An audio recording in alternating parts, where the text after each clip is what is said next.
बिस्मिल्लाहिर्रहमानिर्रहीम। अस्सलाम वालेकुम। आपका दोस्त सलमान हैदर। दुआ है परवरदिगार से कि उसने आपको और आपके अहले खाना को अपनी हिफ्ज़ व अमान में रखा हुआ हो। हमारी खबरें दुरुस्त हो रही हैं जी। अब मेरा ख्याल नहीं है, अब मुझे यकीन हो चला है कि बड़े बड़े बुर्ज उलटने का वक्त भी आ गया और इसका आगाज़ भी हो गया। और यूँ कहिए कि वो जो जितना मर्ज़ी मैच फिक्स सही 2024 के इंतखाबात के हवाले से, लेकिन इस फिक्सिंग के बावजूद सरप्राइज़ फैक्टर मिलेंगे। यानी कोई पुरसुकून होकर नहीं सो पाएगा तो कि भाई हमारी तो सारी बात चल गई तो वही होगा जिस तरह डिसाइड हुआ था। नहीं, ऐसी बहुत सी चीज़ें हैं जो मैं आगे तफसील में आपके साथ रखने जा रहा हूँ। पाकिस्तान तहरीक इंसाफ के वो अरकान जो मुनहरिफ हुए, जिनसे प्रेस कॉन्फ्रेंस कराई गई, जिन्होंने अपनी पार्टी वफादारियाँ तब्दील की, जिन्होंने इंटरव्यूज़ दिए, जिन्होंने वीडियो पैगाम दिए, जनाब उन तमाम ने पाकिस्तान तहरीक इंसाफ की क़यादत से रब्ता कर लिया कि हम वापस चला जाता है। ये किस खबर की बिना पर कर रहा हूँ, ये किस सतह पर ऐलान हुआ है जी, उसकी भी आपको डिटेल्स बतानी है। और इसके अलावा मैंने बोला सरप्राइजिंग फैक्टर हैं बहुत ज़्यादा। वो जो शेर धाड़ रहे थे ना शेर के सामने, जी हाँ, बीगी बिल्ली का भी कोई स्टैंडर्ड होता है नहीं, वो उससे भी नीचे माफ़ी मांगी जी कि जो हमने किया, उसकी डिटेल्स भी बतानी है। पीपल्स पार्टी, जी हाँ, पंजाब की सतह पर बाकायदा पैगाम रसानी जो चल रही है, उसके कुछ इंदिए मिले हैं कि पाकिस्तान तहरीक इंसाफ के साथ कोई सीट एडजस्टमेंट सर्टन लेवल पे करेगी। एक के बाद एक चीज़ें मैं आपके सामने रख देता हूँ। सबसे पहले जी नून लीग का जी पार्लिमानी इजलास हुआ था जुम्मे को जी, और वो नारोवाल बोर्ड का था ना कि वहाँ टिकटें किसको देनी है, उसकी कोई इनसाइड स्टोरीज आई हैं। वो तो खैर बहुत ही ज़्यादा है, मगर एक के बाद एक वो क्लियर ज़रूर कराते जा रहे हैं। नवाज शरीफ साहब ने के सामने ने बैठाया जी दानियाल अजीज़ साहब को और पूरा शदीद बरहमी का इजहार किया। दानियाल अजीज़ साहब हमारे प्रोग्राम में भी आए थे, उन्होंने कहा था कि मैं एक एक का जी हाँ पर्दा चाक करूँगा, जिसमें एहसन इकबाल भी शामिल हैं, मरियम औरंगज़ेब भी शामिल हैं, कि इन्होंने दरअसल पाकिस्तान मुस्लिम लीग नून का नुकसान ही किया, PDM की हुकूमत का आज तक दिफा नहीं किया। इवन महंगाई की बुनियादी वजह एहसन इकबाल थे। फिर पता चला कि जी उन्होंने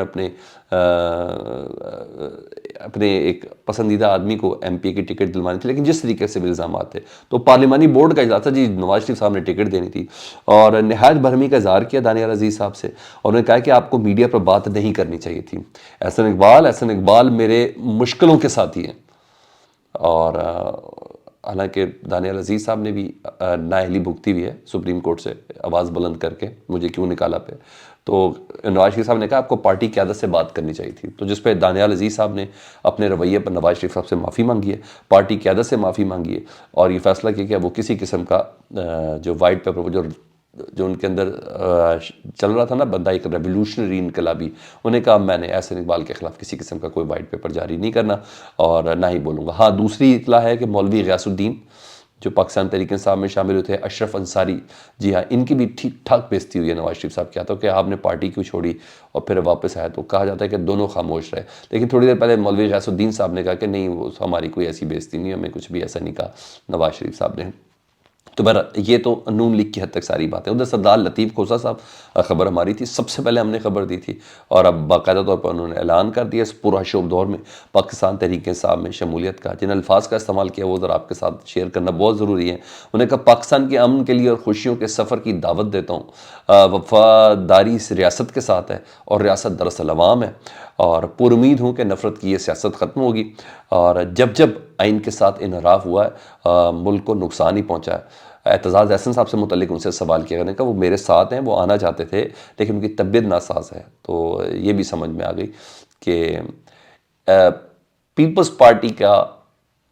x ticket holder, Pakistan Tehreek Insaf का चेयरमैन, पीपल्स पार्टी का गवर्नर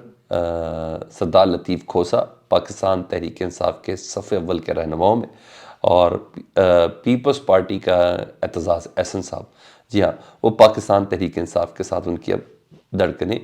चलना शुरू हो गई हैं। तो इट मैटर्स अ लॉट। ये एक मुस्बत मामलात होंगे।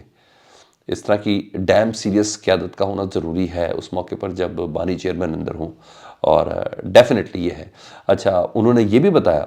कि मेरे घर पर गोली चलाई गई क्योंकि मैंने इमरान खान की साइड ली, मैंने पाकिस्तान इमरान खान के केसेस पकड़े और मैंने पाकिस्तान तहरीक इंसाफ की तरफ डाला। उन्होंने कहा इस पर मेरे घर पे गोली भी चलाई गई। इस्लामाबाद हाई कोर्ट की लिफ्ट पे मुझे 1 घंटे तक सफोकेट रखा गया, हालांकि मैं दिल का मरीज़ था, और वो लिफ्ट बंद करके मुझे पैगाम दिया गया। और उन्हें कहा खौफज़दा होने की ज़रूरत नहीं है,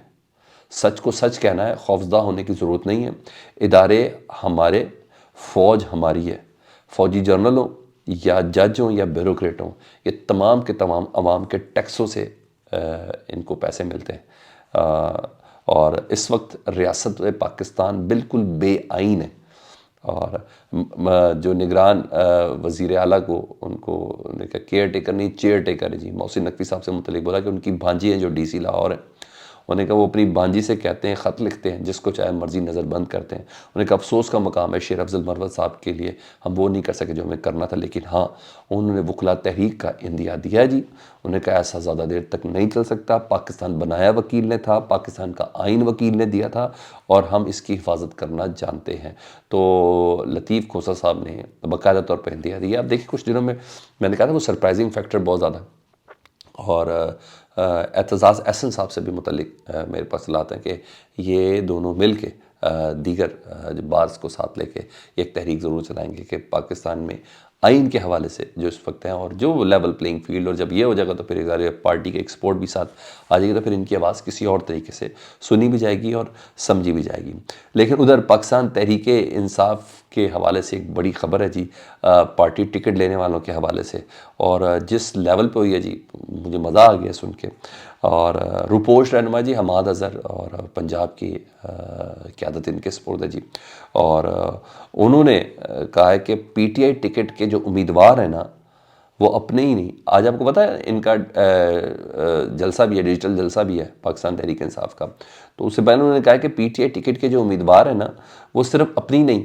اپنے کورنگ امیدوار کے لیے کاغذات نامزدگی بھی جمع کرائیں، یعنی اگر جس امیدوار کو اگر اٹھا لیا جائے یا اس کو روپوش کر دیا جائے تو ان کا کورنگ امیدوار بھی موجود ہو، انہوں نے کہا ان کے بھی ٹکٹ جمع کروائیں جی، نامزدگی کاغذات نامزدگی، اور پارٹی ٹکٹ کے حوالے سے جانچ پڑتال اس وقت جاری ہے، یعنی یہ سب لوپ میں ہیں ایک سرٹن لیول پر۔ انہوں نے کہا حتمی فہرست 2 ہفتے بعد جاری کی جائے گی، شائع کر دی جائے گی، جن افراد سے جبراً پریس کانفرنس کروائی گئی ان کی بڑی تعداد واپسی کی خواہش مند ہے اور ہم سے رابطے میں ہے، ٹھیک ہے کہ ہماری مجبوریوں کو سمجھیں، ایسے افراد کو میں واپسی کا اعلان کرنا ہوگا، انہیں کہ ایسے افراد جو واپس آنا چاہتے ہیں ان کو باقاعدہ طور پر پارٹی واپس آنے کا اعلان کرنا ہوگا، صرف رابطے نہیں کرنے ہوں گے، باقاعدہ اعلان کرنا ہوگا، اسی طرح پریس کانفرنس کر کے، اسی طرح ویڈیو پیغام کے ذریعے، اور شاید اسی طرح ٹی وی انٹرویو کے ذریعے ان کو اعلان کرنا ہوگا، جس کے بعد کیس ٹو کیس، یعنی یہاں معاملہ عمران خان صاحب کے ہاتھ میں ہے، انہوں نے کہا جس کے بعد کیس ٹو کیس بنیاد پر عمران خان صاحب فیصلہ کریں گے کہ کس کو پارٹی کے اندر شامل کرنا ہے۔ میں نے آپ کو فواد چودھری صاحب کی خبر دے چکا ہوں، جہلم سے فواد چودھری پاکستان تحریک انصاف کی نشست کے اوپر ہی لڑیں گے، ان کی جو بیگم صاحبہ ہے وہ ان کی کمپین کریں گی، تو اس کے علاوہ دیگر معاملات ہیں، تو میں نے آپ کو بتایا کہ یہ موقع ہے کہ سرپرائزز جو ہے وہ سرپرائز فیکٹر تو آپ کو پتہ پاکستان کی سیاست میں ویسے ہی ہوتا ہے، وہ تو زبردست ہے ہی ہے۔ 22 دسمبر تک بہت سی چیزیں مزید کلیئر ہو چکی ہوں گی جی، 22 دسمبر یس وہ ہے، تو پھر سرپرائزنگ ذرا فیکٹر ذرا زیادہ انوالو ہو جائیں گے۔ آصف علی زرداری صاحب نے جی کے پی کے میں موجود ہیں، جمعیت علماء اسلام کی گورنر نے ان کا استقبال کیا، بڑا زبردست ریسیپشن دی ہے، تو پتہ چل گیا جی وہاں وہ اے این پی اور جے یو آئی کے ساتھ اتحاد کرنے کے پلان میں جی، سیٹ ایڈجسٹمنٹ کے پاکستان تحریک انصاف کے ساتھ وہ کریں گے بھی نہیں، کہ وہاں بنتا بھی نہیں ہے، کیونکہ وہاں آنکھیں بند کر کے پاکستان تحریک انصاف اپنی ون ون پوزیشن کے اوپر ہے، ٹھیک ہے۔ لیکن میری آج بھی میں اس خبر کے اوپر کھڑا ہوں جو میرے پاس اطلاعات ہیں کہ جو موجودہ پاکستان تحریک انصاف کے جو چیئرمین ہیں، نو منتخب چیئرمین بیرسٹر گوہر صاحب، ان کے ساتھ رابطے ہیں، اور پنجاب کی حد تک بڑے خور و خوص سے شروع ہو رہا ہے، صرف اور صرف عمران خان صاحب کی طرف سے تھوڑی لچک کا انتظار کیا جا رہا ہے کہ پنجاب میں باقاعدہ طور پر ایک سیاسی اتحاد بنایا جائے، اور مجھے ایسا لگتا ہے اگر ہم روشن آنکھوں کے ساتھ اور وسعت الذہنی اور وسعت القلبی کے ساتھ دیکھیں تو یہ وقت کی ضرورت ہے، دس از کال سیاست، کہ پیپلز پارٹی اور پاکستان تحریک انصاف پنجاب میں کریں تاکہ مقابلہ پھر ہو، جسے کہتے ہیں نا ٹکر کا، جی ہاں وہ ہوگا، پھر جتنی مرضی فکسنگ ہو، اتنی زیادہ 100% نہیں فکسنگ ہو سکتی، 5 10 15% ہوتی ہے، ٹھیک ہے، جو الاؤ اور جو آگ سینے کے اندر ہے نا ووٹر کی، اس وقت نظر بھی آئے گی، یہی وجہ ہے کہ آپ کو کوئی گہما گہمی نظر نہیں آ رہی، جی ہاں یہ ضرور ہے، وہ جو سرگرمیاں ہیں نا وہ تو شاید تھوڑی بہت شروع ہوگی لیکن گہما گہمی نظر نہیں آ رہی۔ اپنا بہت زیادہ خیال رکھیں، اللہم صلی علی محمد و آل محمد۔